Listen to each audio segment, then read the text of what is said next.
அனைவருக்குமே வணக்கம். சற்று முன் கிடைத்திருக்கக்கூடிய ஒரு மிக மிக முக்கியமான செய்தி ஒன்று வெளியாகி உள்ளது.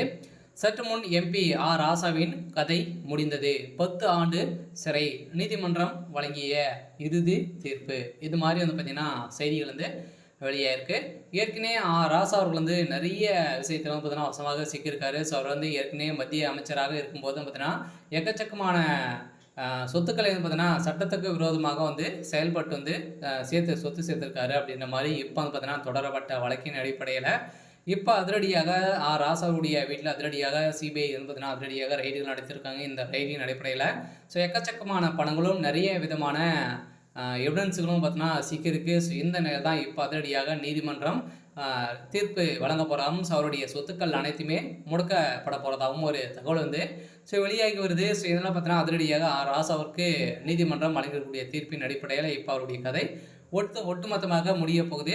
ஸோ இதை பற்றி இந்த வீடியோவில் நம்ம முழுமையாக பார்க்கலாம். ஸோ அதுக்கு முன்னாடி நம்ம சேனலுக்கு இப்போ தான் நீங்கள் முதல் முறையாக வந்திருக்கீங்க அப்படின்னா மறக்காமல் நம்மளுடைய சேனலை சப்ஸ்கிரைப் பண்ணி சப்போர்ட் பண்ணுங்கள். ஸோ வாங்க வீடியோக்குள்ளே போகலாம்.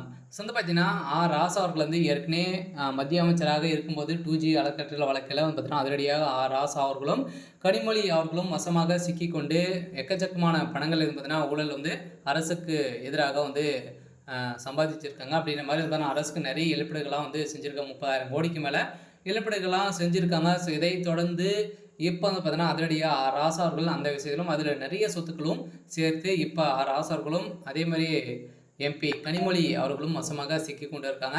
ஸோ இந்த நிலையில் இப்போ அதிரடியாக இந்த சட்டத்துக்கு விரோதமான சொத்து சேர்த்த வழக்கில் அதிரடியாக ராசா அவர்கள் இப்போ மாட்டியிருக்காரு. இதெல்லாம் அவருடைய வீட்டில் அதிரடியாக 2 நாட்களாகவே ரைடில் நடக்குது. இந்த ரைடின் அடிப்படையில் எக்கச்சக்கமான சொத்துக்கள் சிக்கியிருக்கக்கூடிய நிலையில் இப்போ அவருடைய சொத்துக்கள் அனைத்தையுமே முடக்கி இவருக்கு 10 ஆண்டுகள் சிறை தண்டனை விதிக்கப்படுறதாகவும் ஸோ தகவல் ஸோ வெளியாகி வருது. ஸோ இந்த எல்லாம் திமுகவுடைய தலைமையகத்தில் எக்கச்சக்கமான அமைச்சர்கள் திமுக இருக்கக்கூடிய அமைச்சர்கள் இதுக்குமே 12-13 அமைச்சர்கள் பார்த்தீங்கன்னா முக்கிய அமைச்சர்கள்லாம் இருக்காங்க.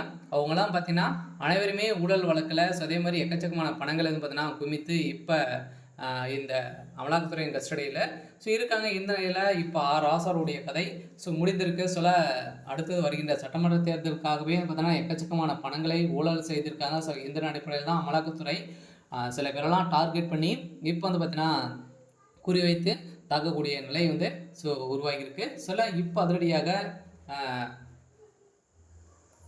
அமைச்சர் ராசா அவர்கள் பார்த்தீங்கன்னா இப்போ டெல்லி திகார் சிறையில் அடைக்கப்பட போகிறதாக இப்போ தகவல் வெளியாகி வருது.